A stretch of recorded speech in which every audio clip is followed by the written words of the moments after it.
Sejam muito bem-vindos ao nosso devocional para casais. Esse espaço ele foi criado com um único objetivo: abençoar o seu casamento.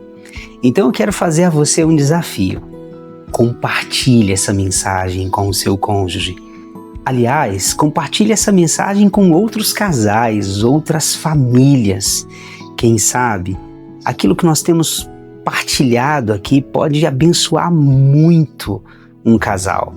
Então assista, curta e compartilhe essa mensagem. Espalhe a palavra de Deus para outros lares.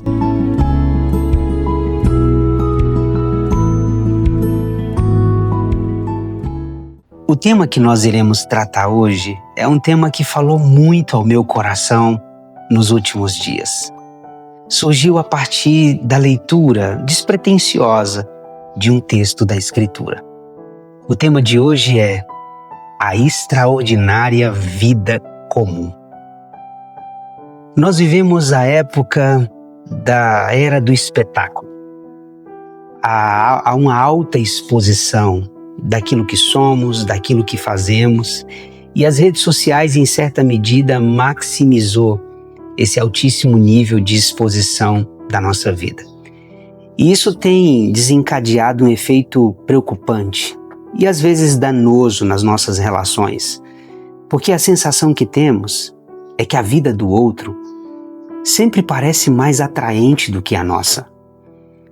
Aquilo que ele expõe ou coloca nas redes sociais faz com que a gente entre numa certa crise existencial, porque a nossa vida às vezes parece desprovida de toda a magia e encanto que o outro consegue colocar nas redes sociais.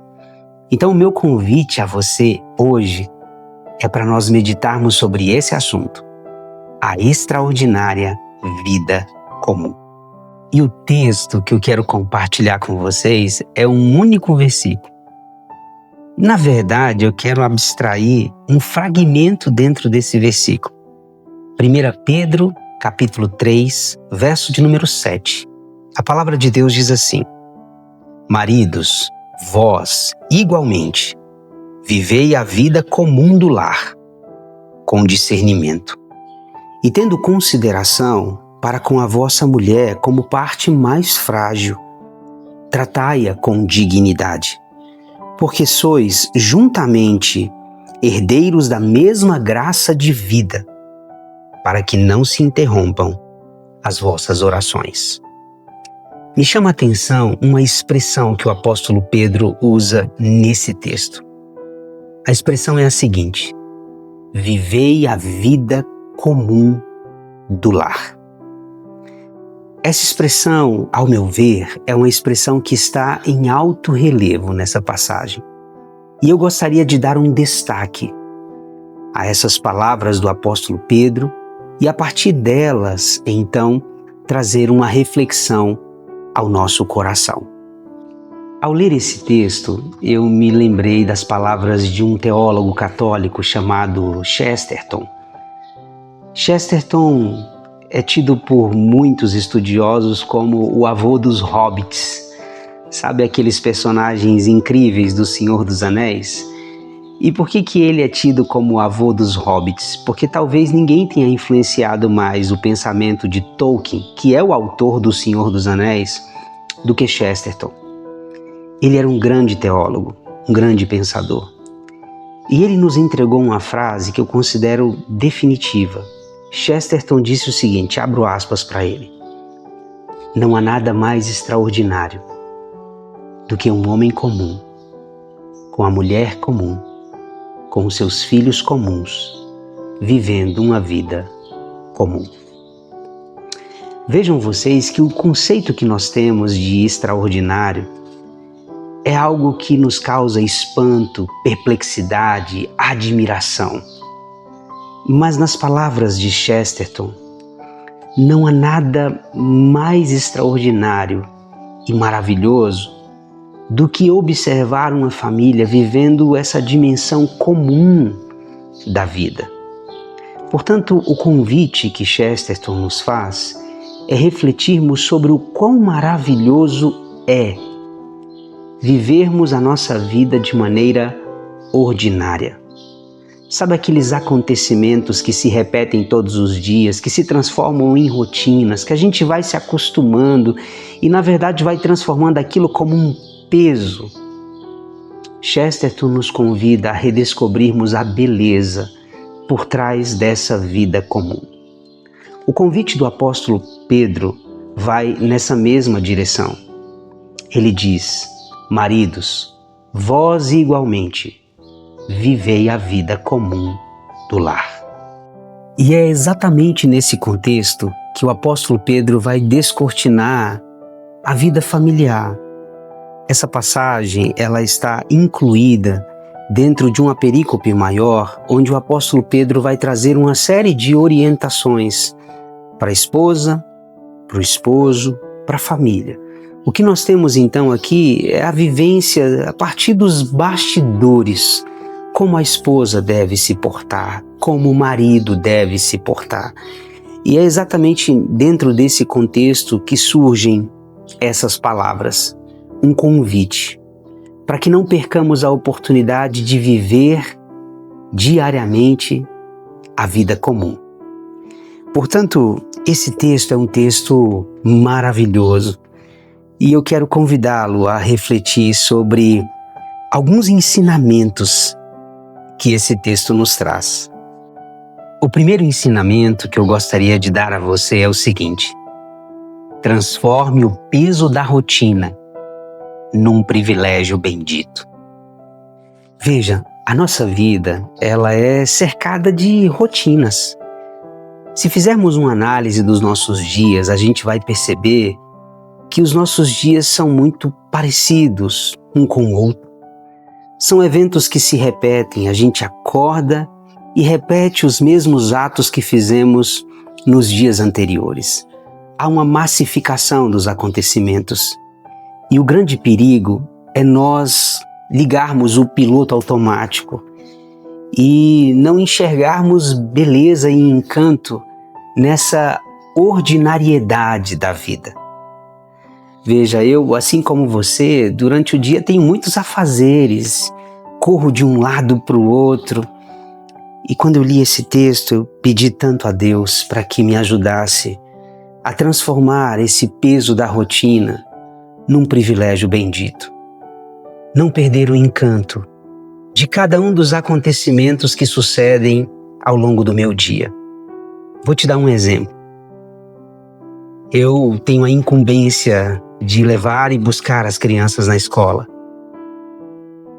E um desses dias eu percebi que um dos momentos mais felizes do meu dia é quando eu busco os meus filhos. E eles saem da escola com aquele nível de adrenalina e agitação, e quando eles me veem esperando no portão, eles saem correndo e eu vejo aquele sorriso estampado no rosto. Aquilo é um presente, uma dádiva. No meio de uma rotina massacrante, cansativa, Deus me concede a graça de estar presente num momento rotineiro, mas ver todos os dias o sorriso alegre dos meus filhos. Transforme o peso da sua rotina num privilégio bendito. O segundo ensinamento é o seguinte: participe das tarefas diárias como uma liturgia a Deus. Veja que o convite de Pedro aos maridos, sobretudo, é para que eles vivam a vida comum do lar. E nós precisamos resgatar essa dimensão litúrgica de tudo aquilo que nós fazemos. Veja, no cristianismo medieval havia uma separação entre aquilo que a gente fazia sagrado e secular. Mas a partir do redescobrimento daquilo que os reformadores viram a partir da Escritura Sagrada, eles perceberam que essa divisão entre sagrado e secular, ela simplesmente não existe, porque tudo que fazemos, numa linguagem teológica, é corem Deo. Tudo que fazemos, fazemos diante da face de Deus. A atividade mais desprovida de significado religioso, ela também presta a Deus culto. Por isso que o apóstolo Paulo diz: quer comais, quer bebais, quer façais qualquer outra coisa, fazei tudo para a glória de Deus. Então é importante nós resgatarmos essa dimensão litúrgica da vida. Tudo que fazemos ao longo do dia é um ato de louvor e adoração a Deus. Então guarde isso no seu coração. O terceiro ensinamento que esse texto nos traz é o seguinte: não deixe que a rotina furte a sua sensibilidade. Veja que esse texto é uma orientação, mas também uma advertência, sobretudo aos homens. Pedro está dizendo que os homens devem viver a vida comum dentro de casa. E devem fazer isso com discernimento, tendo consideração pela sua esposa, tratando-a como parte mais frágil, reconhecendo que ela tem a mesma dignidade. Então vejam vocês que todas as expressões utilizadas pelo apóstolo Pedro têm por objetivo construir dentro de casa esse ambiente de sensibilidade. Nós precisamos ser sensíveis dentro de casa, sensíveis com a esposa, com os filhos. Nós não podemos transformar o nosso lar num ambiente de hostilidade, de agressão. É preciso transformar o nosso lar num lugar de acolhimento, de escuta, de validação, um lugar de cura e plena restauração. Então, não permita que a rotina furte ou tire de você a sensibilidade. O quarto e último ensinamento é o seguinte: lembre-se, a vida familiar caminha em sintonia com a vida espiritual. A última parte desse versículo é absolutamente impressionante. Veja o que o apóstolo Pedro diz: tratai-a com dignidade, porque sois juntamente herdeiros da mesma graça de vida, para que não se interrompam as vossas orações. O que o apóstolo Pedro está dizendo é que se o marido não amar a sua esposa, não tratá-la com deferência, com amor, com dignidade, zelo, nem adianta orar. Deus se recusa a ouvir a oração de um homem violento, de um homem que negligencia a sua família. Aliás, o apóstolo Paulo já havia feito essa advertência.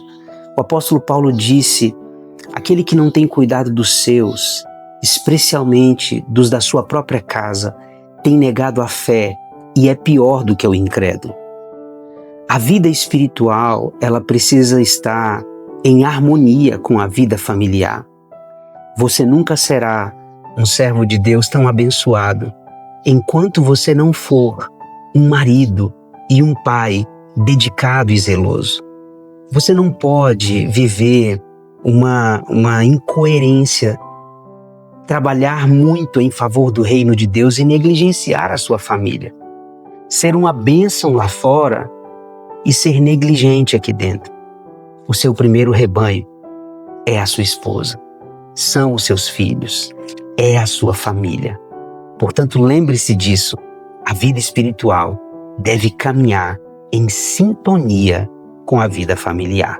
Nós chegamos ao fim de mais um devocional para casais e eu quero convidar você a orar.